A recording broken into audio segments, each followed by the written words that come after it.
Aloha, hey. I did not get my video in this morning, so I'm going to get it done right now. And Tracy might jump on in a minute. She's waiting for me over on the beach. I just got home from work. But I've been thinking about this one. This is my Pay It Forward Aloha Friday. You hear the ships out there in the harbor. What's going on, Jarvis? How you doing, man? Haven't seen you in a while. And Craig, what's going on? Wait for a few people to jump on real quick. It looks like we've got 3 people on.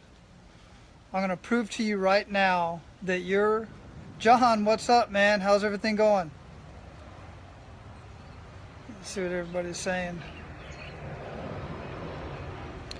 And there's a plane going over, so I'm just going to wait just a few minutes just to get started here. Actually, a few seconds, not a few minutes. This will only take a second anyway. Scott, what's up, brother? What you guys got going on this weekend? Nolan, what's going on, brother? Hey, so listen, let me get this done. I got to go hang out with the family on the beach. I just got home. I didn't do my video this morning.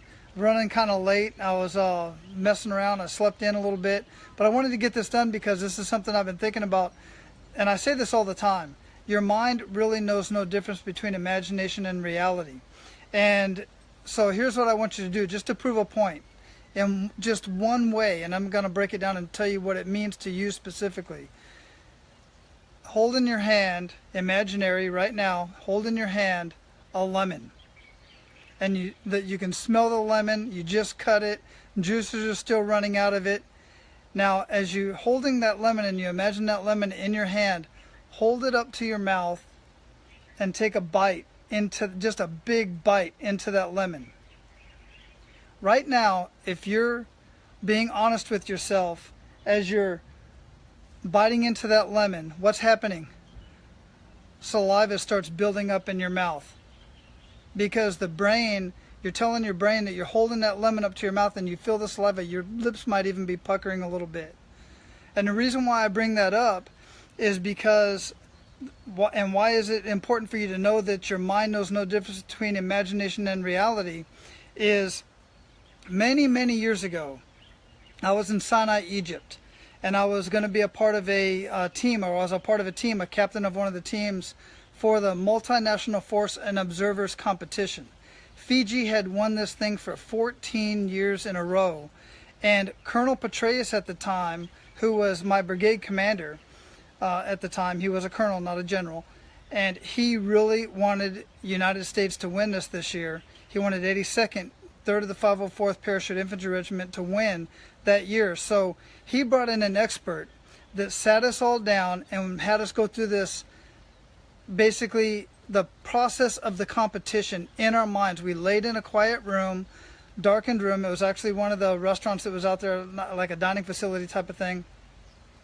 And we would imagine ourselves on the firing range with the heat and the wind blowing, and imagining the rocks pushing into our elbows as we're in the position to fire our weapon, right? In a prone position.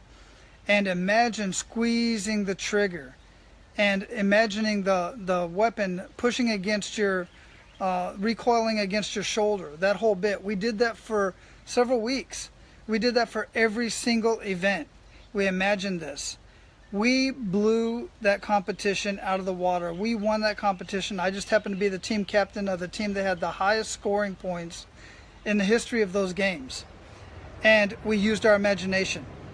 Of course, we put that to action, but we used our imagination so that we could be more mentally prepared for it when we got out there. Jared, what's going on, man? How you doing?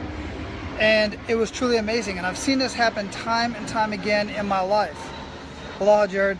And even more so recently, there's a reason why I've been living on the beach out here in Hawaii for the last 2 years. Because of this thing that we have in the back of our, right about in our spine. If you know the anatomy, it's called the, now I'm going to get it, it's called the RAS, Reticular Activating System. And that part of the system is the part that filters how much information goes into your brain so you don't have overload. But the stuff that's at the front of your mind is what's held, it's basically, think of it as your RAM of your computer. It's held there in the RAS.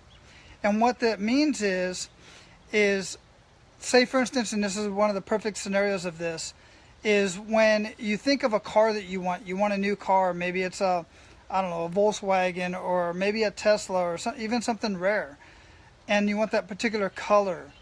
The next thing you know, you start seeing that car everywhere on the road. Everywhere you turn, you see the car parked at an Applebee's, on the road beside you on the highway.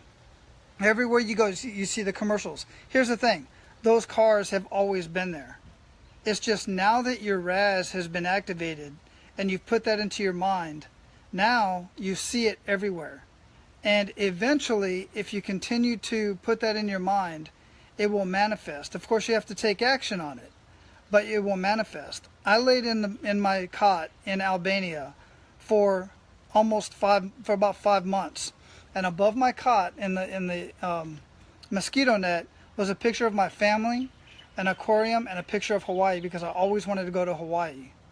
Now at this point, I've lived in Hawaii for over 9 years, but I didn't expect to live in Hawaii. I just wanted to visit Hawaii, and that was that same thing happening. So is that going to, by itself, if you just start putting in your mind the things that you want in life, are they just going to show up? No, it doesn't work like that. Some may say it does, but it doesn't. You have to take some action. You have to put it on the calendar. If you want a specific vacation to New Zealand or whatever it is you want, you got to put it on the calendar. That's further putting it in front of you. You paste a picture of it on your mirror so you see it every single morning when you go to the bathroom. All right, stuff like that. That's how this stuff works. That's why I started this out with saying that your mind knows no difference between imagination and reality. It's proven, scientifically proven, that that's the case. They've taken Olympic runners and they've put them on the